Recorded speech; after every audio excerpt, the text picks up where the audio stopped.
சர்வலோகத்தை ஆளுகை பண்ணுகிற நம்முடைய அருமை ஆண்டவரும் இரட்சகருமாகிய இயேசு கிறிஸ்துவின் ஈடு இணையற்ற நாமத்தினாலே உங்கள் யாவரையும் வாழ்த்துகிறேன். சுத்த இருதயம் உள்ளவராக இஸ்ரவேலருக்கு தேவன் நல்லவராகவே இருக்கிறார். அல்லேலூயா. இந்த இடத்துல நாம் போன வாரம் வல்லவரே என்கிறதான தலைப்பின் கீழே தேவனுடைய வார்த்தைகளை நாம் தியானித்தோம். அல்லேலூயா, அல்லேலூயா. நிச்சயமாகவே அவர் வல்லவர் தான் என்பதில் எந்தவித சந்தேகமும் இல்லை. அவர் யுத்தத்தில் வல்லவர், சகலத்தையும் செய்ய வல்லவர், யாக்கோபிலும் வல்லவர், யோனாவிலும் வல்லவர், சுதந்திரம் கொடுக்க வல்லவர், உதவி செய்ய வல்லவர், ரட்சிப்பதில் அவர் வல்லவர் என்பதை குறித்து நாம் பல காரியங்களை நாம் தியானித்தோம். அதனைத் தொடர்ந்து வல்லவன் என்கிற தலைப்பின் கீழே சில காரியங்களை நாம் தியானிப்போம். இந்த திடீரென்று எனக்கு ஒரு யோசனை வந்தது, ஏன் வல்லவர் என்கிற காரியங்களை தியானிக்க கூடாது என்று பார்க்கும் பொழுது அதனுடைய சில காரியங்களை நான் போன வாரம் பிரசங்கித்தேன். வல்லவன் என்று தான் நான் யோசித்தேன். வல்லவன் யார் யார் எதில் வல்லவர்கள் என்று நான் பார்க்கும் பொழுது கர்த்தரே வல்லவர் என்பதை நாம் யோசிக்கும் பொழுதுதான் இத்தனை காரியங்களை நாம் தியானித்தோம். இல்ல வல்லவன் என்று சொல்லும் பொழுது வல்லவனுக்கு வல்லவன் எழும்புவான் இந்த வையகத்திலே என்று நாம் எல்லாரும் அறிந்திருக்கிறோம். யார் யார் எதிலே வல்லவனாய் காணப்பட்டான் என்பதை கொஞ்சம் ஆராய்ச்சி செய்யும் பொழுது சில நபர்கள் எதிலே வல்லவர்களாக இருக்கிறார்கள் என்பதை கண்டுபிடிக்க கர்த்தர் உதவி செய்தார். அதை நாம் வாசிப்போம். ஆதியாகமத்தின் புத்தகம் 21வது அதிகாரம் 20வது வசனத்தை நாம் வாசிப்போம். தேவன் பிள்ளையுடனே இருந்தார். அவன் வளர்ந்து வனாந்தரத்தில் குடியிருந்து வில் வித்தையில் வல்லவனானான். அல்லேலூயா. எதிலே வல்லவனானான்? வில் வித்தையில் வல்லவனானான். யார் யார் வில் வித்தையில வல்லவனானான் என்று பார்க்கும் பொழுது அவன் இஸ்மவேல். யாருங்க? இஸ்மவேல். இஸ்மவேல் என்றால் என்ன பொருள் என்றால் தேவன் கேட்டார். இஸ்மவேல் என்றால் தேவன் கேட்டார் என்பது பொருளாய் காணப்படுகிறது. அருமையான தேவனுடைய பிள்ளைகளை, இந்த இஸ்மவேல் யார் என்று பார்க்கும் பொழுது சாராருடைய வேலைக்காரியாகிய ஆகாருடைய மகன். அப்பா பேர் ஆபிரகாம். ஆபிரகாமுக்கும் ஆகாருக்கும் பிறந்தவன் தான் இந்த இஸ்மவேல். இந்த இஸ்மவேல் பிறக்கிறதுக்கு முன்பதாகவே பெயரிடப்பட்டவன். இந்த இஸ்மவேல் பிறப்பதற்கு முன்பதாகவே பெயரிடப்பட்டவன். ஏற்கனவே உங்களுக்கு பல ஆண்டுகளுக்கு முன்பதாக பிறக்கிறதுக்கு முன்பதாக பெயரிடப்பட்டவன் யார் யார் என்கிறதான செய்தியை உங்களுக்கு நான் கொடுத்திருக்கிறேன். அது உங்களுக்கு ஞாபகம் இருக்காது. கர்த்தருக்கு சித்தமானால் மீண்டும் ஒரு முறை யூடியூப் சேனலுக்காக நம்ம அதை ஆராய்வோம். தேவனுக்கு மகிமையுண்டாகட்டும். அல்லேலூயா. இஸ்மவேல் என்றால் தேவன் கேட்டார் என்பது பொருள். அப்பா அம்மா ஆபிரகாம், ஆகார். ஆகார் என்றால் பரதேசி, அடிமை பெண்ணாய் வந்தவள். ஆபிரகாமுக்கு குழந்தை பாக்கியம் இல்லை, சாராளுக்கு குழந்தை பாக்கியம் இல்லை என்பதனால் சாராளுடைய தூண்டுதலின் நிமித்தமாக மனைவியாக சேர்த்துக் கொள்ளப்பட்டவள் ஆகார். இந்த ஆகாருக்கு தேவன் தூதன் தரிசனமானார். அதற்கு பின்பதாக பல காரியங்கள் நடைபெறுவதை நாம் அறிந்திருக்கிறோம். சில சமயங்கள் சாரா நிமித்தமாய் வனாந்தரத்துக்கு துரத்தி விடப்பட்டார். ஆகாரே உனக்கு என்ன சம்பவித்தது என்கிற தலைப்பின் கீழே ஒரு 5 வகையான சத்தியங்களை நாம் ஏற்கனவே தியானித்திருப்போம். அவைகள் சொல்வதற்கு இப்ப நேரம் அல்ல. இந்த இஸ்மவேல் வனாந்தரத்தில் வாழ்ந்தவன் மாத்திரமல்ல, வில்வித்தையில் வல்லவனானான். எதில? வில்வித்தையில வல்லவன். இந்த ராமாயணத்தை வில்ல உடைச்சது யாருன்னு கேட்கிறாரு. சத்தியமா நான் உடைக்கிறாங்களா? இவன் நான் கேட்கிற கேள்வி புரியுது உங்களுக்கு? ராமாயணத்துல வில்ல உடைச்சதுன்னா இவன் என்ன சொல்லணும்? ராமர் உடைச்சான்னு சொல்லணும். இவன் என்ன சொல்றான்? சத்தியமா நான் உடைக்கல அப்படின்னா அவன் கேள்வி கேட்கறது புரியலையா என்னன்றது நம்ம யோசிக்க வேண்டும். அதுபோல இவன் வில் வித்தையில் வல்லவனான அந்த வில்லு குறித்ததான பல சம்பவங்கள் நம்முடைய ராஜாக்களுடைய சரித்திரங்களை நீங்க பார்க்கலாம். சேரன் சோழன் பாண்டியன் இவருடைய சம்பவங்களை பார்க்கலாம். நம்முடைய சுதந்திர இந்தியாவை அவர்கள் போராட்டங்களை எதை வைத்துதான், யானைப்படை, குதிரைப்படை இவைகளை வைத்துதான் என்ன பண்ணினார்கள், யுத்தம் பண்ணியிருக்கிறார்கள். அவர்கள் என்னத்தை கொண்டு வந்தார்கள், பீரங்கிகளை கொண்டு வந்தார்கள். இவர்கள் அம்பையும் வில்லையுமே வைத்து யுத்தம் பண்ணினார்கள். பரிசுத்த வேதாகமத்தை வாசித்ததான காந்தியடிகள் சத்தியாகிரகத்தை தோற்றுவித்து அகிம்சை முறையிலே சுதந்திர போராட்டத்தை போராடி நம்முடைய தேசத்துக்கு என்னத்தை வாங்கி கொடுத்தார், சுதந்திரத்தை வாங்கி கொடுத்தார். அல்லேலூயா. இந்த இஸ்மவேல் வில் வித்தையில் வல்லவனாய் காணப்பட்டான். பிறக்கற்கு முன்பதாகவே பெயரிடப்பட்டவன் என்று சொல்லி ஆதியாகமம் புத்தகம் 16வது அதிகாரம் 11வது வசனத்தை ஒருத்தர் வாசியுங்கள். பின்னும் கர்த்தருடைய தூதனானவர் அவளை நோக்கி நீ கர்ப்பவதியாக இருக்கிறாய், ஒரு குமாரனை பெறுவாய்.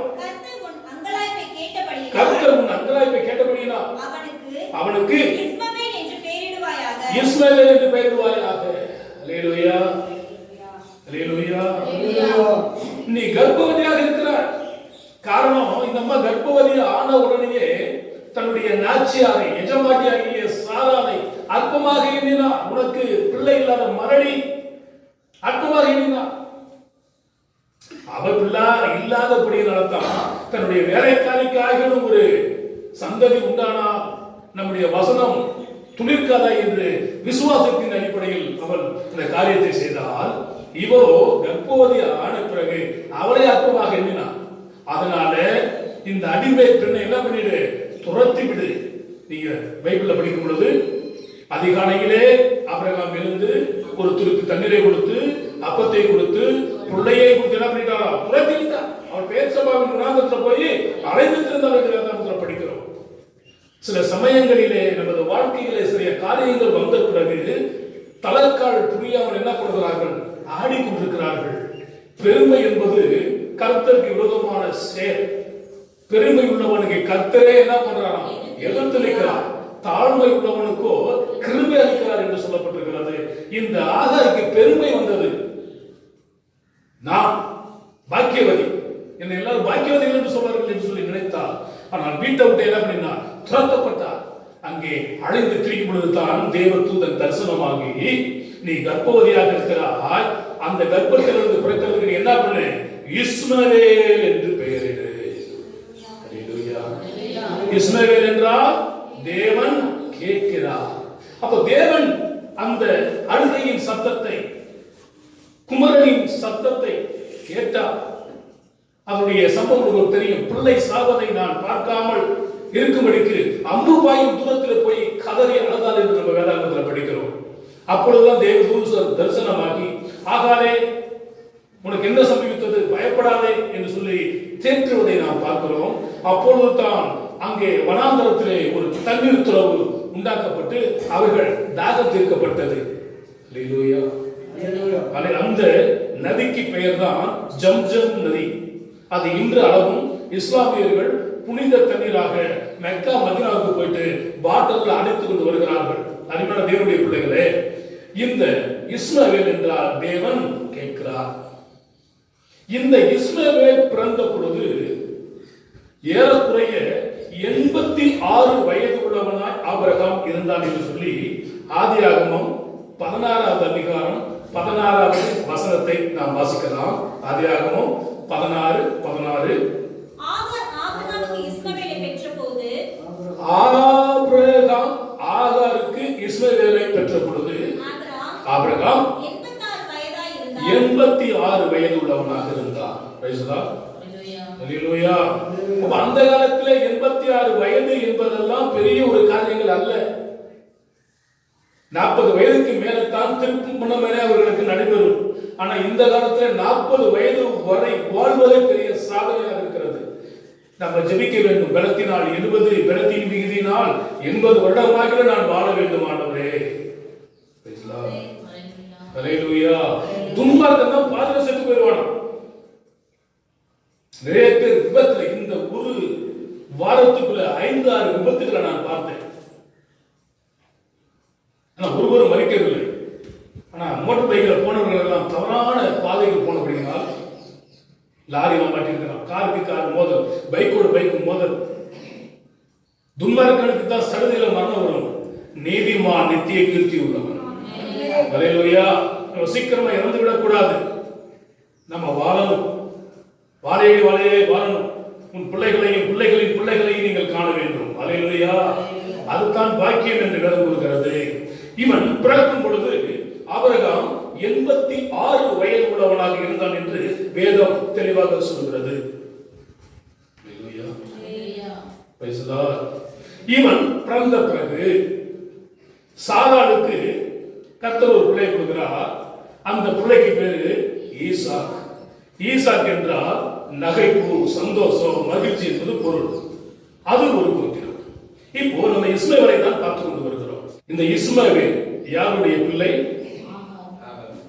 ஆபிரகாமுக்கும் ஆகாருக்கும் பிறந்தவன். இஸ்மவேல் என்றால் கர்த்தர் கேட்கிறார் என்பது பொருள்.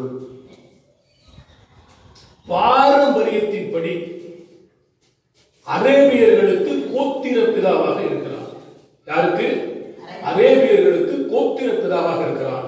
ஏனென்று சொன்னால் இந்த இஸ்மவேலுக்கு 12 பிரபுக்கள் பிறந்தார்கள். ஆதியாகமத்தின் புத்தகம் 25வது அதிகாரம் 12 15 வசனங்களை வாசிக்க கேட்கலாம்.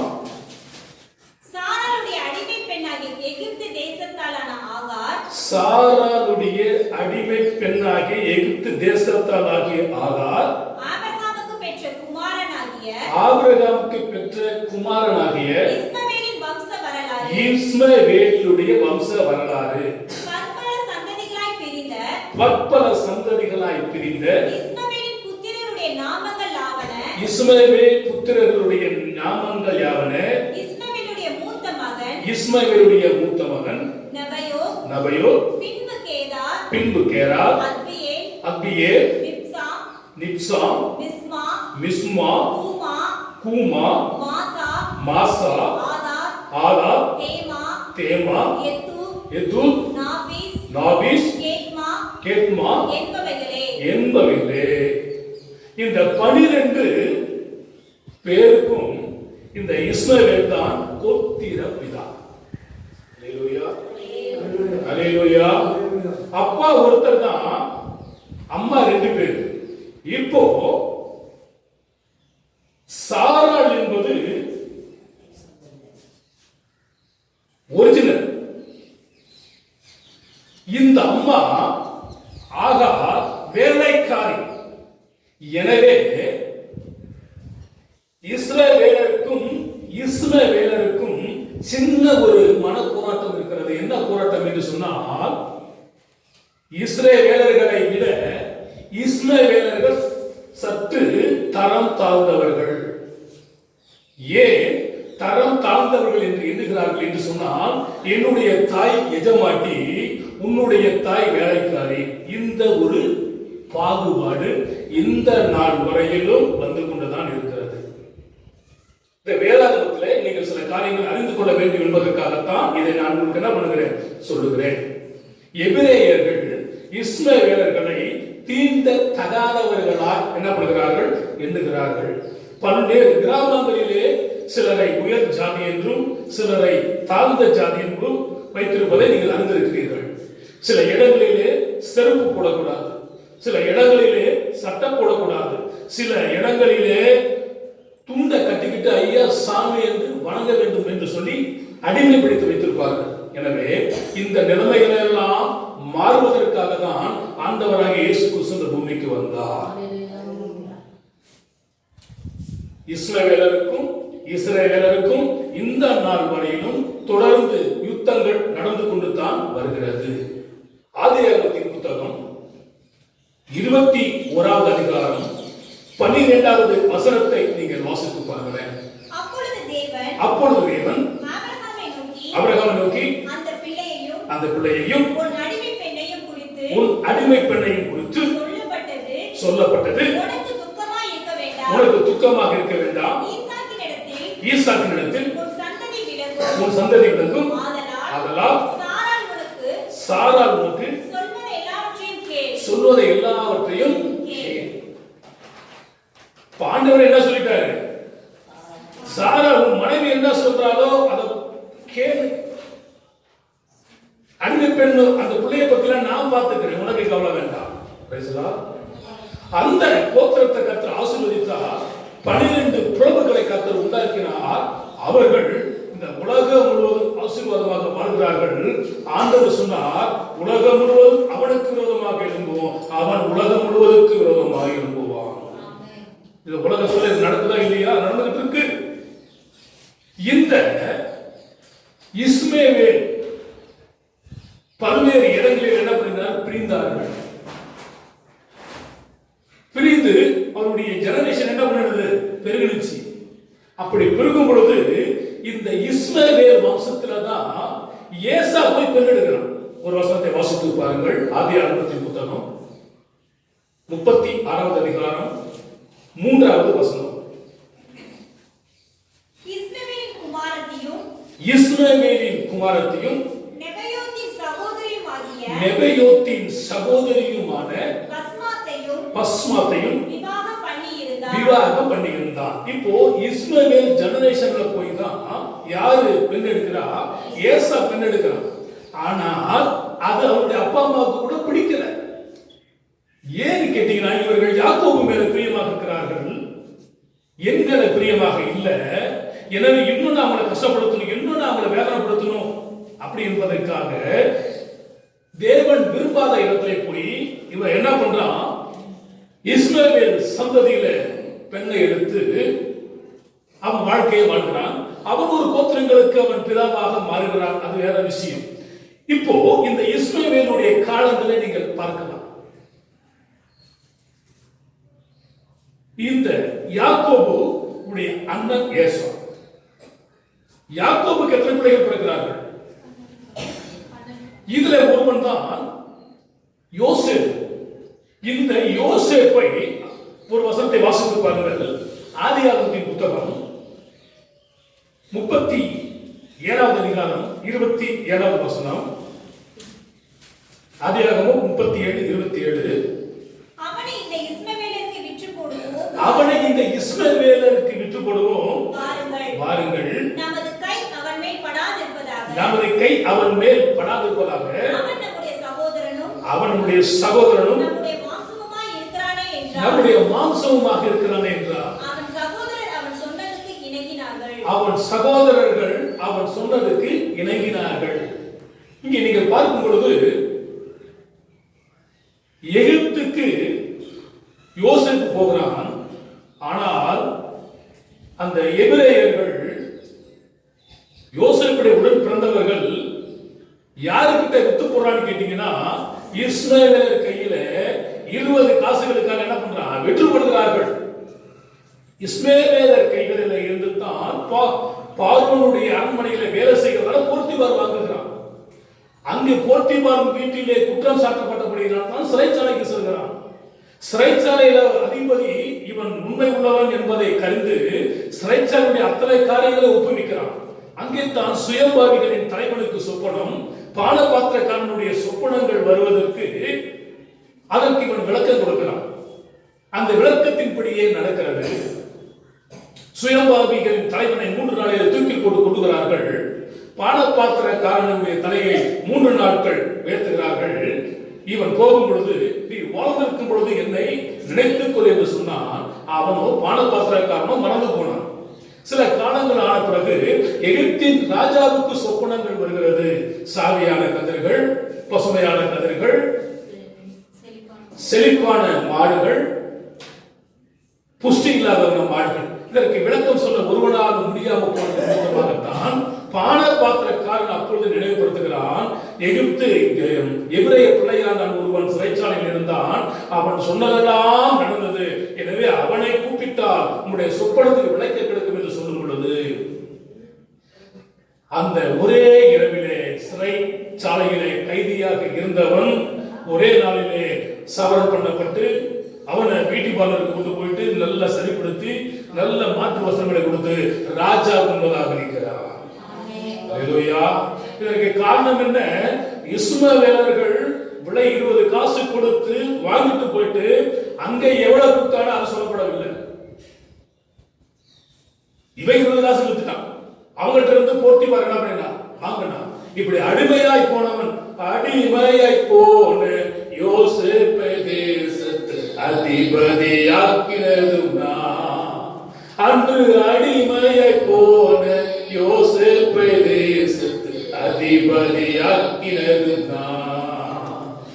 என் சமூகம் உன்னும் செல்லும், ஒன்றுக்கும் கலங்காதே, உன்னை போதும் கைவிட மாட்டேன், உன்னை அழைத்தது நான் அல்லவா.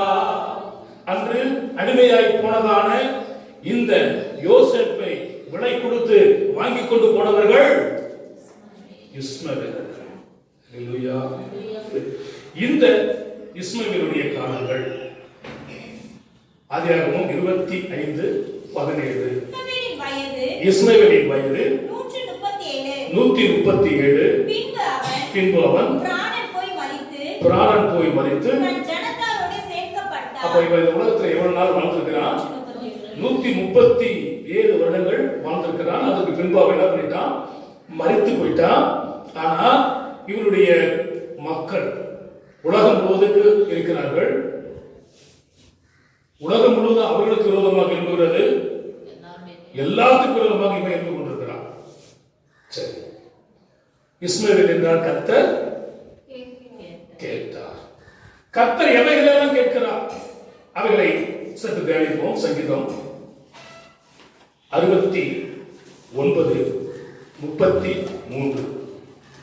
சங்கீதம் 69:33.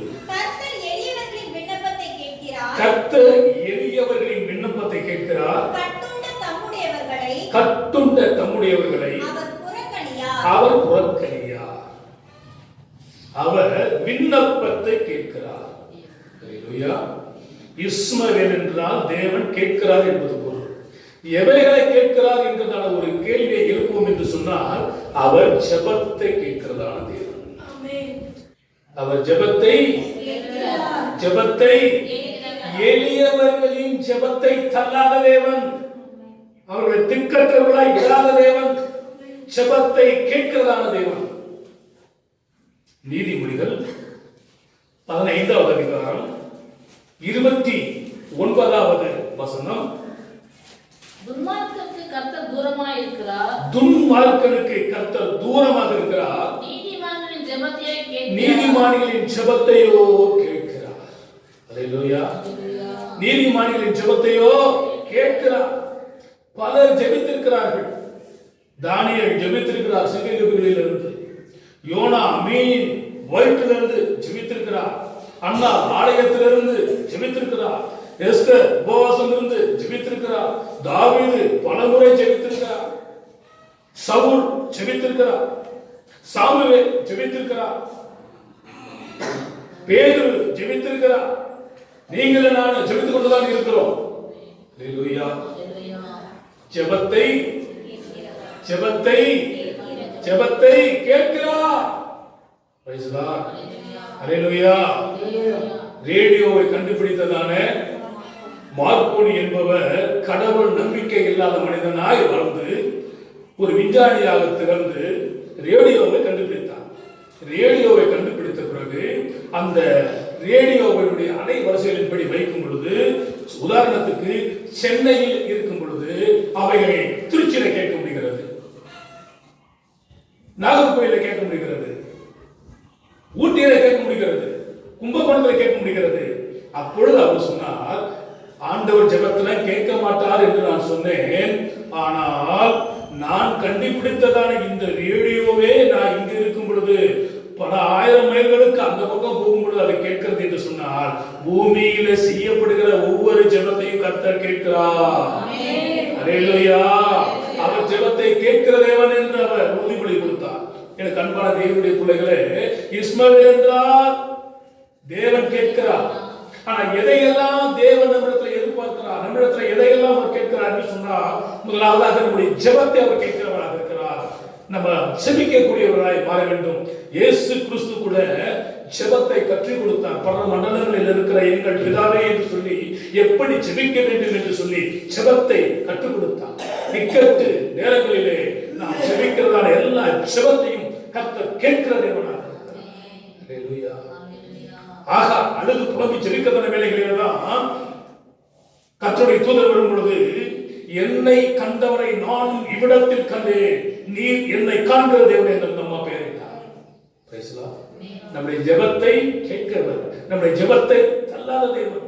அது சின்ன ஜெபமோ பெரிய ஜெபமோ, கடல்ல போய்கிட்டு இருக்கிற வேலைகளை நடக்கும் பொழுது திடீரென்று அலைகள் வந்து இவன் மேல மோதும், இவன் உள்ள போய்வன் நினைக்கும், ஐயரே என்னை ரட்சிங்க என்ற ஒரே ஒரு வார்த்தை தான் கர்த்தர் ஜெபத்தை கேட்டு பேதுருவை தூக்கினார். ஹல்லேலூயா. நீ ஒரு சிறிய ஜெபத்தை ஏறத்தால் கேட்பா, பாவியை என் மேல கிருபையா இரும் என்றால் அதை கேட்பா, என்னை திரும்பவும் உயிர்ப்பித்தாலும் என்று கேட்பா. சாலமோனை போல ஒரு 3-4 அதிகாரங்கள் ஜெபம் பண்ணார், அந்த ஜெபத்தை கர்த்தர் கேட்பா. ஒரே ஒரு வார்த்தையில ஜெபித்தால ஜெபத்தை கேட்பா. ஹல்லேலூயா. சங்கீதத்துல 65ஆம் அதிகாரம் 2வது வசனம், ஜெபத்தை கேட்கிறவரே, ஜெபத்தை கேட்கிறவரே மாம்சமான யாவரும் இடத்தில் வருவார்கள். ஹல்லேலூயா. அவருடைய பல ஆயிரம் பேர்களில் ஒரு பெயர் ஜெபத்தை கேட்கிறவர்.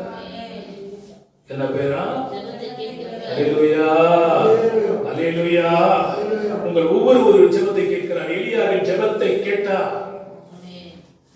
யாக்கோபின் ஜெபத்தை கேட்டா, ஜெபத்தையும் என் ஜெபத்தையும் கர்த்தர் கேட்டுக்கொண்டிருக்கிறார். இம்மட்டும் கேட்டவர் இனி மேலும் கேட்பார். ஹல்லேலூயா. ஜெபத்தை கேட்கிறவரே மாம்சமான யாவரும் இடத்திலே. இரண்டாவதாக எதை கேட்கிறார்? யாத்ராகமத்தின் புத்தகம் 3வது அதிகாரம் 9வது வசனம். இப்பொழுது இஸ்ரவேல் புத்திரரின் கூக்குரல் என் சந்ததியில் வந்து எட்டினது. இஸ்ரவேல் ஜனங்களுடைய கூக்குரல் என் சந்ததியில் வந்து எட்டினது. அப்ப நீங்களும் நானும் கூக்குரலிடும் பொழுது, அழுது புலம்பும் பொழுது, வேதனைகள் இருக்கும் பொழுது கண்டும் காணாம போகிறவர் நம்முடைய தேவன் அல்ல. நம்முடைய கூக்குரலை கேட்கிறதான தேவனாக இருக்கிறார். ஒரு வேலை சில இடங்களிலே நாம் உள்ளுக்குள்ள அழுது கொண்டிருப்போம், புலம்பிக் கொண்டிருப்போம், கவலைகள் இருப்போம், கஷ்டங்கள் இருப்போம், கடன் பிரச்சனைகள் இருப்போம், சாப்பாட்டுக்கு ஒண்ணும் இல்லாத நிலைமையில இருப்போம், நல்ல வஸ்திரங்கள் இல்லாத நிலைமையில இருப்போம். இதை யாருக்கிட்டையும் சொன்னா நம்முடைய கௌரவம் பாதிக்கப்படுமே என்று நம்ம நினைத்துக் கொண்டிருப்போம். நம்ம அற்பமா எண்ணுவார்களே என்று நம்ம நினைத்துக் கொண்டிருப்போம். இந்த மாதிரி சூழ்நிலைகளில நம்முடைய கௌரவத்தை விடாம நம்ம அழுது புலம்பிக் கொண்டிருப்பதை, அந்த புலம்பலின் சத்தத்தை, அழுகையின் சத்தத்தை, கூக்குரலின் சத்தை யாருக்குமே தெரியாம போனாலும் அதை கர்த்தர் கேட்கிறவராய் இருக்கிறார். கேட்கிறாரா இல்லையா? யாருன்னா கேட்டிருக்காரா? கையில் கேட்டிருக்கிறாரா? யாராவது கேட்டிருக்காரு? கேட்டிருக்கோம் போதெல்லாம் கேட்டதுல ஒரு சிலர் தான் கேட்டிருக்கிறாரு. அப்ப நீ நீதிமானா இருக்க முடியாது. நீதிமான் சொல்றதான் கேட்பா. இப்ப சொல்ல போறாரு, கை உயர்த்தாலே சொல்லுங்க. முன்னாடி தூக்காதான் பேர்ந்து போறீங்க. இப்ப நீதிமானா, நீதிமான ரட்சிக்கப்படுவது அதுதானா? பாவிகள் பக்தி இல்லாதவர்களும் ஏன்னா நியாயத்திற்கு முதலாவது சபைகளில் உண்டாகும் என்று சொல்லப்பட்டிருக்கிறது. அவர் ஜெபத்தை, இரண்டாவதாக கூக்குரலை கேட்கிறதான தெய்வம். ஐயோ என்னுடைய பிரச்சனை இருக்குது, எனக்கு வியாதியா இருக்கிறது, யாருக்கிட்ட போய் நான் சொல்லுவது? சில வியாதிகளை சொல்லும் பொழுது பாத்தீங்கன்னா நம்ம என்ன நடப்பாங்க அப்படின்ற மாதிரி இருக்கும். எந்த வியாதியா இருந்தாலும் ஆண்டவர் சுகப்படுத்துவார். ஏனென்றால் அவருடைய தழும்புகள் நம்மை குணமாக்குறது, அவருடைய கரம் நம்மை சுகமாக்குறது, அவருடைய ரத்தம் நம்மை சுகமாக்குறது. வெய்யவர்கள் பாதங்களை ஏற்றுக்கொண்டு நம்ம துக்கங்களை எல்லாம் சுமக்காரர்கள் கொடுக்கிறது. யாரை பத்தி கவலைப்பட? ஆண்டவரிடம் முறையிட வேண்டும். ஏசாயாவின் புத்தகத்துல 65வது அதிகாரம் 19வது வசனத்தை நாம் வாசிக்கலாம். ஏசாயா 65:19. நான் எருசலேமின் மேல் களி கூர்ந்து என் ஜனத்தின் மேல் மகிழ்ச்சியாக இருப்பேன். அழுகையின் சத்தமும் கூக்குரலின் சத்தமும் அதில் கேட்கப்படாத ஒரு அடையில சொல்லுங்க. அப்போ உங்க வீட்டு அழுகையின் சத்தம், கூக்குரலின் சத்தத்துக்கெல்லாம் தேவன் ஃபுல் ஸ்டாப் வைக்கட்டும். ஹல்லேலூயா. உங்கள் துக்கம் சந்தோஷமாய் மாறட்டும். உங்களுடைய வேதனைகள் மாறட்டும், துயரங்கள் மாறட்டும், வறுமைகள் மாறட்டும், கடன் தொல்லைகள் மாறட்டும்.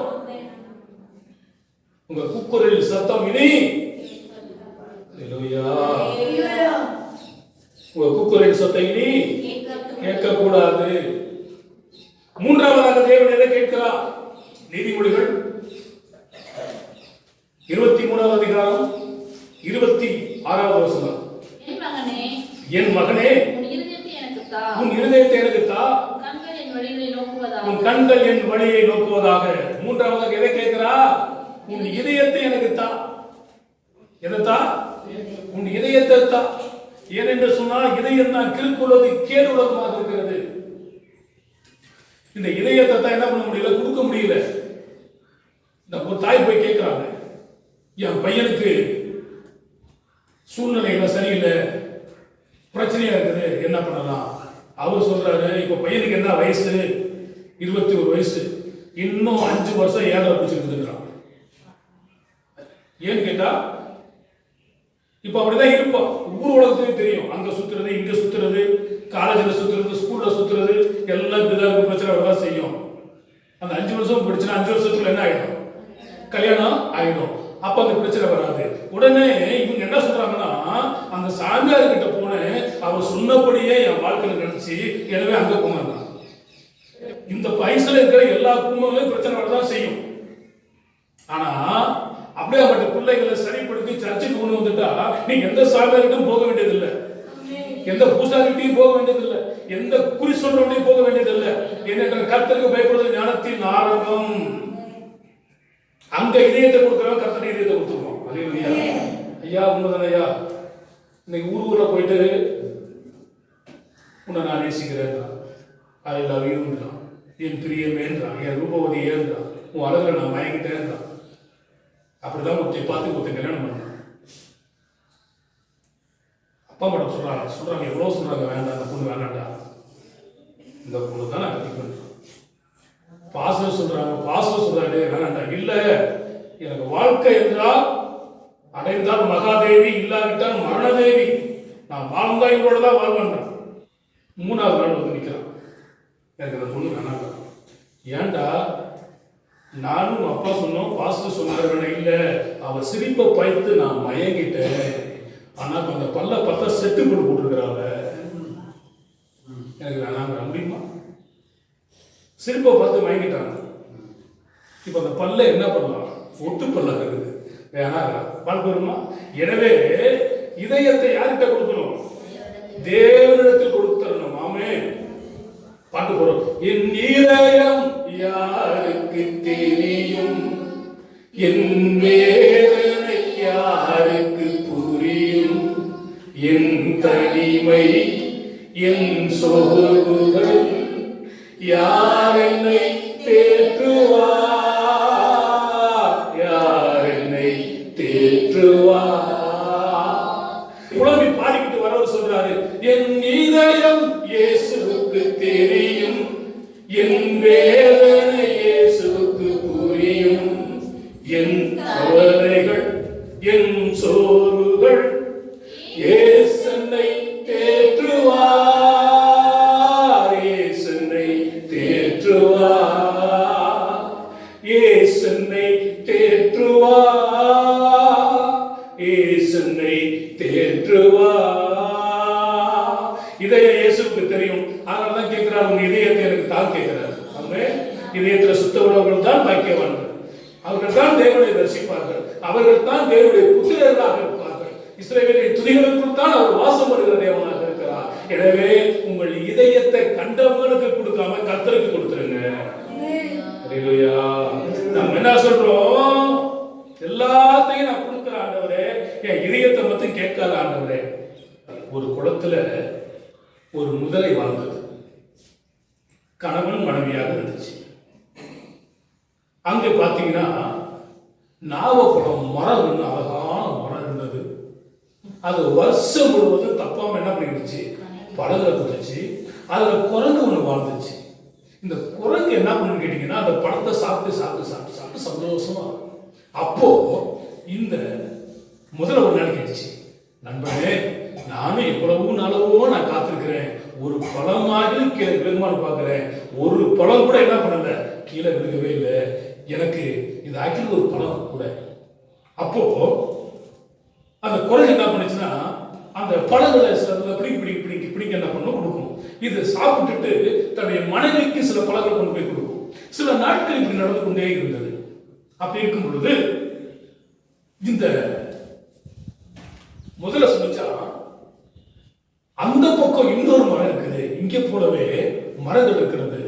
நம்ம 2 பேர் அங்க போயிட்டோம்னா என்ன பண்ணலாம், அங்க இருக்கிறத பிடிக்க சாப்பிடலாம். அப்ப அந்த குரங்கு சொல்லிச்சா, நான் எப்படி அங்க வர முடியும்? அப்போ முதல்ல சொல்றது, என்னுடைய முதுகு மேல என்ன பண்ணு, ஏறிக்க. அந்த பக்கம் போன அங்க இருக்கிறது என்ன பண்ணி பறிச்சு சாப்பிட்டு.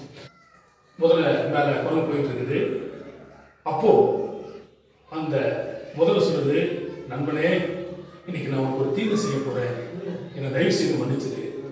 என்ன நண்பனே, நீ எனக்கு என்ன தீர்வு செய்ய போற? இல்ல, இந்த நவாப்பழத்தை நம்ம சாப்பிட்டு என் மனைவிக்கு நான் கொண்டு போய் கொடுப்பேன்.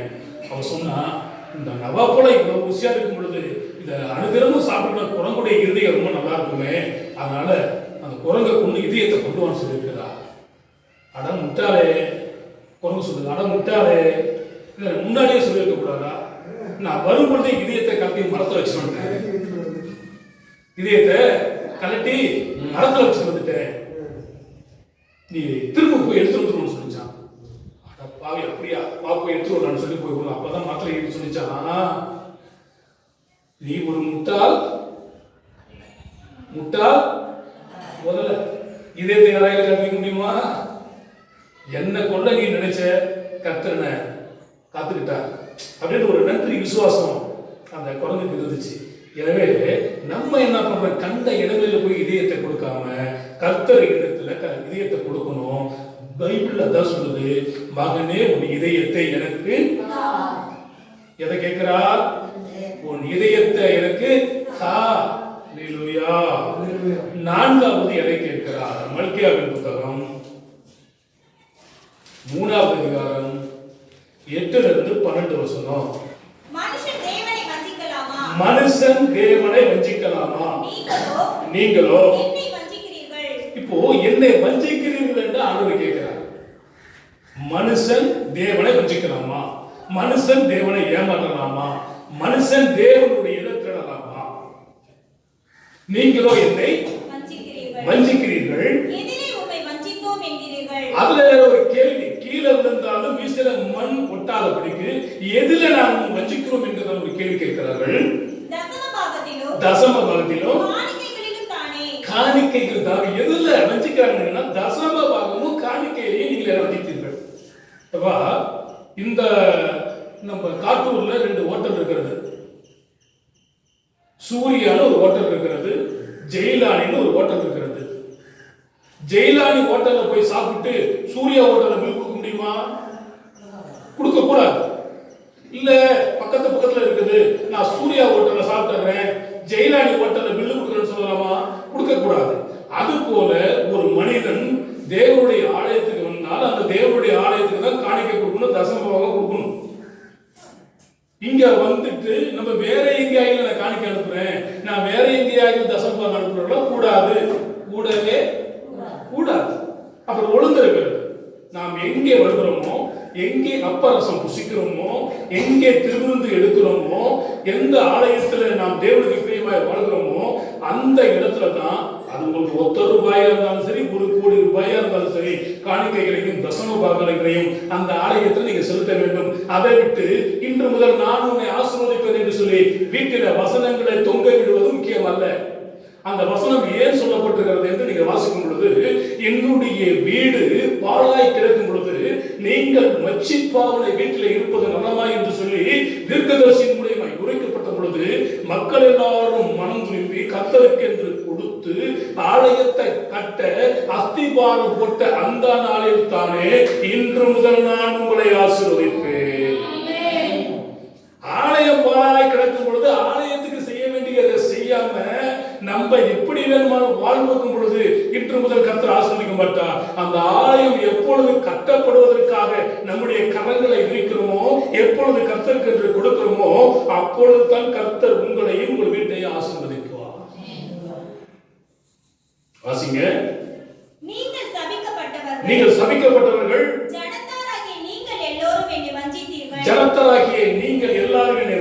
செய்யுங்கள். என் ஆலயத்தில் ஆகாரம் என் ஆலயத்தில் ஆகாரம் உண்டாயிருக்கவும் தசமபாகங்களை எல்லாம் பண்டகசாலையிலே கொண்டு வாருங்கள்.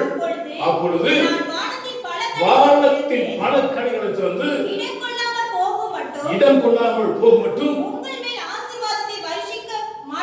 உங்கள் மேல் ஆசீர்வாதத்தை வருஷிக்க மாட்டேனோ என்று அதனால் என்னை சோதித்து பாருங்கள்.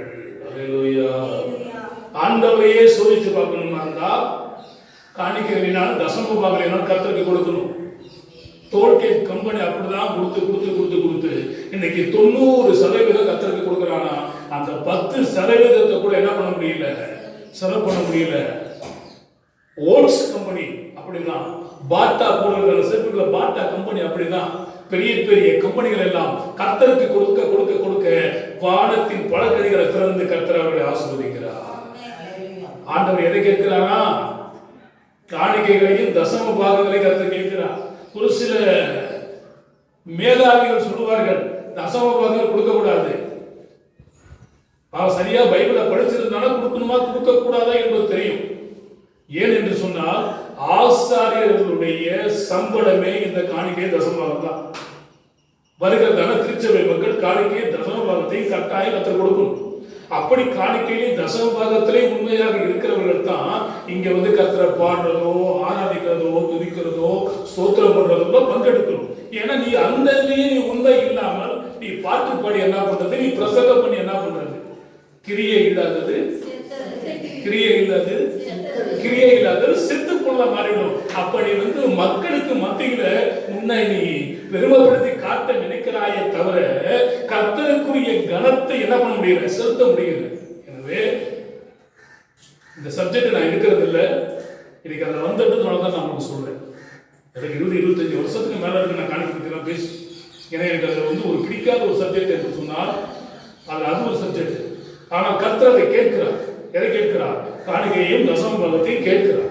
நான் உண்மை உள்ளவர்களாக இருக்கும் பொழுது உண்மை உள்ள மனுஷன் பரிபூர்ண ஆசீர்வாதங்களை பெறுவான். புதிய ஏற்பாட்டில் சொல்லப்பட்டிருக்கிறது, நீங்கள் அவைகளையும் செய்ய வேண்டும் இவைகளையும் வெட்டி விடாத இருக்க வேண்டும். மத்த 23:20. ஆனால் கட்டாயமாயும் அல்ல, விசனமாயும் அல்ல, மன விருப்பத்தின்படி நீங்கள் பார்க்கும் பொழுது பழைய ஏற்பாட்டை விட புதிய ஏற்பாட்டில் அதிகமாக கர்த்தருக்கு செய்ய வேண்டும். விதைக்கிறவன் கண்ணீரோடு விதைக்கிறான், அறுத்து கொண்டு வரும் பொழுது கம்பீரமாய் விடுகிறான்.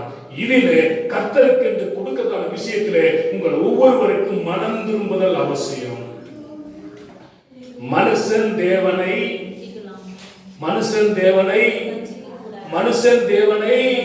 வஞ்சிக்கலாமா?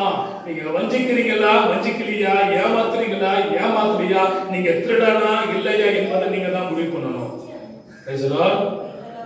இஸ்மவேல் வில்வித்தையில் வல்லவன். இஸ்மவேல் என்றால் தேவன் கேட்டார். இவருடைய அப்பா அம்மா ஆபிரகாம், ஆகார். எத்தனை பிள்ளைகள் பிறந்தார்கள்? 12 பிள்ளைகள். யோசேப்பை விலைக்கு வாங்கினவர்கள் யார்? ஏசா எங்க போய் பெண் எடுத்தான்? இஸ்மவேலுடைய சந்ததியில. யார் இவர்களை சற்று தாழ்வாக நினைக்கிறவர்கள்? இஸ்ரவேலர்கள் இஸ்மவேலர்களை தாழ்ந்தவர்களாக நினைக்கிறார்கள். ஏன்? வேலைக்காரருடைய பிள்ளைகள் என்பதனால் கொஞ்சம் தரக்குறைவாக நினைக்கிறார்கள். இந்த நாள் வரையில் அவர்களுக்கு இவர்கள் என்ன நடந்து கொண்டிருக்கிறது?